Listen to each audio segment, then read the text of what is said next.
भोळा चक्रवर्ती त्यांचे पाय माझे चित्ती वाचे वरता शिवनाम तया न बाधी क्रोध काम धर्म अर्थ काम मोक्ष धर्म अर्थ काम मोक्ष शिव देखता प्रत्यक्ष वाचे वरता शिवनाम तया न बाधी क्रोध काम एका जनार्दनी शिव एका जनार्दनी शिव निवारी कळकाळाचा भेव वाचे वरदा शिवनाम तया नवादि क्रोधकाम श्री गुरु सारिका सपाटी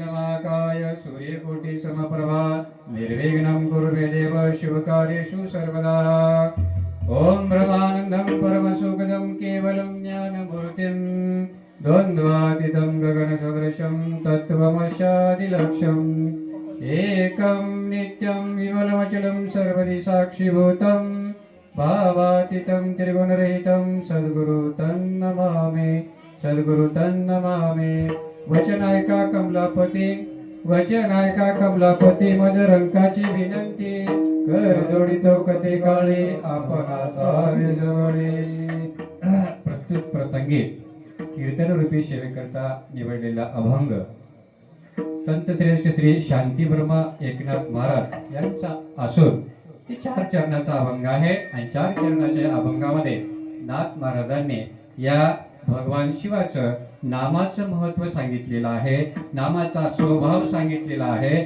नामाचं सामर्थ्य सांगितलेलं आहे. शिव भोळा चक्रवर्ती शिव म्हणजे भगवंताचं नामाचं महत्व, भोळा म्हणजे भगवंताचा स्वभाव कसा आहे, भोळा आहे, आणि चक्रवर्ती म्हणजे भगवंताचं विराट रूप किंवा एक शक्ती.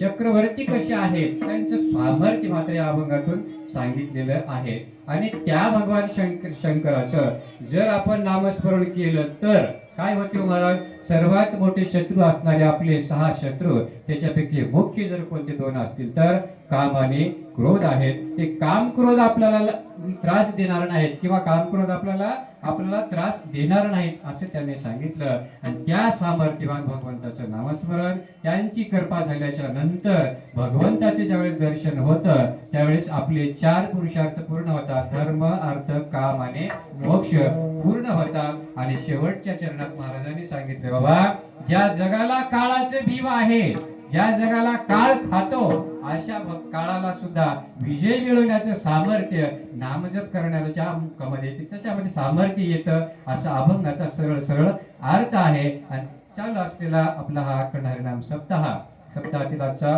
पहिला दिवस असल्यामुळं कुठल्याही कीर्तनकाराला थोडस परिहार देणं गरजेचं आहे. पवित्र शिवरात्रीच्या पर्वावरती चालू असलेला आपला अखंड हरिनाम सप्ताह आणि सप्ताहातील आपले हे सगळे जे काही आयोजक मंडळी आहे सगळी घरचीच आहे. त्यात आमचं भाग्य महाराज पहिलं कधी कुठं कीर्तन केलं नाही, हे बी सांगू, सराव सुद्धा केलं नाही, फक्त एवढंच केलंय, त्याचं नामस्मरण मात्र केलंय, बाकी दुसरं काही केलं नाही. आता त्याच्या सामर्थ्यावर इथं उभा टाकलेला आहोत. दुसरी गोष्ट, सद्गुरू अंबादास महाराज मठ संस्थान येथील श्री प्रबोधनजी महाराज यांनी गेल्या वर्षी कीर्तनामध्ये जाहीर केलं होतं की बाबा पहिलं कीर्तन तू करावं, आमची इच्छा आहे. भगवंताने संतांनी आणि संतांच्या सेवकाकडून ज्यावेळेस आदेश दिला, संतांच्या सेवकाकडून संतांच्या वचनाला मान देऊन जसं येईल तसं कीर्तन करणं. कीर्तन म्हणजे काय हो महाराज, आपल्याला जसं भगवंताविषयी बोलणं आणि अभंगाचं जे काही भावार्थ आहे ते परिपूर्ण कोणालाही सांगता येते का हो महाराज, सांगता येईना. फक्त आपल्या बुद्धीनुसार त्याची चर्चा, त्याची विश्लेषण करता येतं, पण परिपूर्ण अभंग कोणालाच सोडवता येणार नाही, कितीही बुद्धिवान हो द्या. भगवान तुकाराम महाराजांच्या, नाथ महाराजांच्या एका शब्दावर PhD होते. काय होते? PhD होते. PhD म्हणजे त्याच्या पुढे काही शिक्षण राहत नाही. आमच्यासारख्या तुच्छ माणसांनी बोलणं होते का महाराज?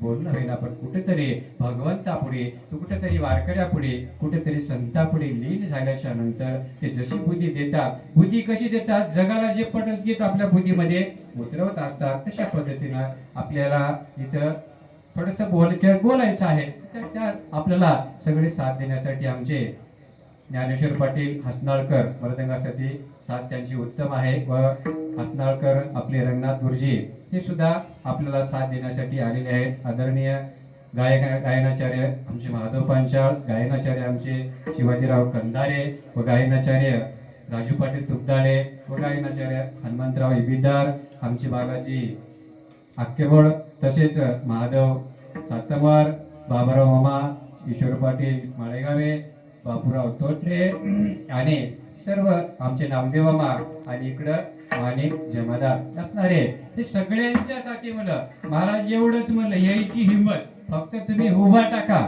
बाकी सगळं होते. मग या निष्ठावान वारकऱ्याचा जर आपण मान ठेवला गेला तर आपल्याला जमल का हो महाराज? जमणार नाही. बोलील शेवटी म्हणाईल, बोलिले वेडे व्याकडो उत्तर म्हणता येईल, परंतु सगळ्यांचं वचनाचा मान ठेवून इथं उभा टाकलेला आहे. तरी आपण बोलण्याच्या लायकीचं नसताना सुद्धा उभा टाकणं हे सगळ्यांना जमत नाही, किंवा संताची, भगवंताची, निष्ठावंताची कृपा आपल्यावर जोपर्यंत होणार नाही तोपर्यंत माणूस शब्द काढणार नाही. तसं शिवभोळा चक्रवर्ती आणि त्यांचे पाय माझे चित्ते. नाथ महाराजांनी भगवान शंकराचं वर्णन केलं. नाथ महाराज कोणाची सेवा करत होते महाराज? पांडुरंगाची सेवा करत होते. भगवान पांडुरंग त्यांच्या घरी 36 वर्ष नौकर म्हणून राहिले असे नाथ महाराज, आणि त्यांचा स्वभाव, त्यांचं प्रेम भगवंताला पाहिजे होतं म्हणून कोणत्या तरी निमित्ताने त्यांच्या घरी सेवक म्हणून राहिले. पण प्रश्न असा आहे, भक्ती एकाची करायची, वर्णन दुसऱ्याचं करायचं, जमल का हो महाराज? जमणार नाही. पण यांनी वर्णन का केले महाराज? कारण का देव जरी दिसायला भिन्न भिन्न असले, जरी मूर्त्या भिन्न भिन्न असल्या तरी स्वरूपानं आणि तत्वानं एक आहेत, म्हणून या नाथ महाराजांनी हे वर्णन केलेलं आहे. तशा पद्धतीनं आपल्याला इथं वर्णन करत असताना नाथ महाराजांनी भगवंताचं वर्णन केलं बरोबर आहे, पण त्यांनी तत्वावर केलं. भेद मानला का हो महाराज? हरिहरा भेद नाही नका करू वाद. तशा पद्धतीनं त्यांनी तसं केलं, आणि तसं वर्णन केल्यामुळं मग आपण देवामध्ये भेद मानाव का? मानू नये. तशा पद्धतीनं जेवढं होईल तेवढं भगवंताच्या कृपेनं, तुमच्या सगळ्यांच्या आशीर्वादामुळं बोलण्याचा प्रयत्न करू. विठ्ठल विठ्ठल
केलं. भगवान शंकराचे वर्णन केल्याच्या नंतर बऱ्याचशा लोकांच्या मनामध्ये संशय असतो, बाबा नाथ महाराजाच्या घरी देव राहावा, नाथ महाराजांच्या घरी पाणी भरावं, नाथ महाराजांना त्यांनी चंदन उगाळून द्यावं आणि नाथ महाराजाचं सांगितलेलं काम करावं, आणि यांचं वर्णन करण्याचं काय महाराज? त्यांना भेद राहिला नाही. भेद कुणामध्ये असतो महाराज? ज्या जीव दशेला तत्वाची जाणीव नाही, मूळ स्वरूपाची जाणीव नाही, त्याच्याच मनामध्ये भेद निर्माण होतो. परंतु सर्वाभूती परमेश्वर असल्यामुळं त्या सर्वाभूती परमेश्वराला किंवा कणाकणामध्ये रेणूमध्ये भगवंत आहे असं ज्याला समजलं, अशी ज्याची व्यापक बुद्धी आहे किंवा एक प्रकारचे स्वरूपाला जे स्वरूप ज्ञान ज्याला झालं, त्यालाच भगवंताचं स्वरूप कळल्यानंतर भेद त्यांच्या मनामध्ये निघून जातो. विठ्ठल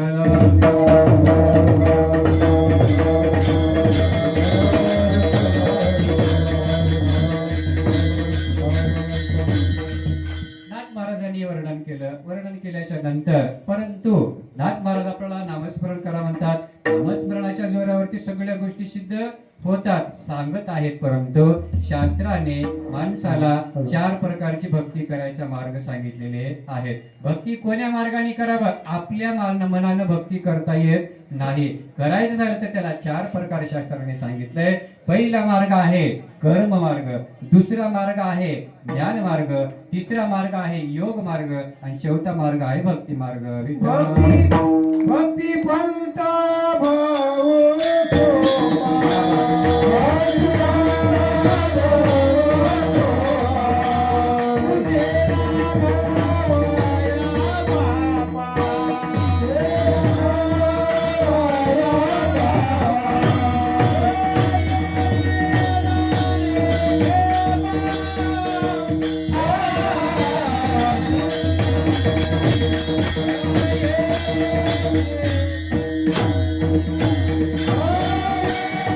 Oh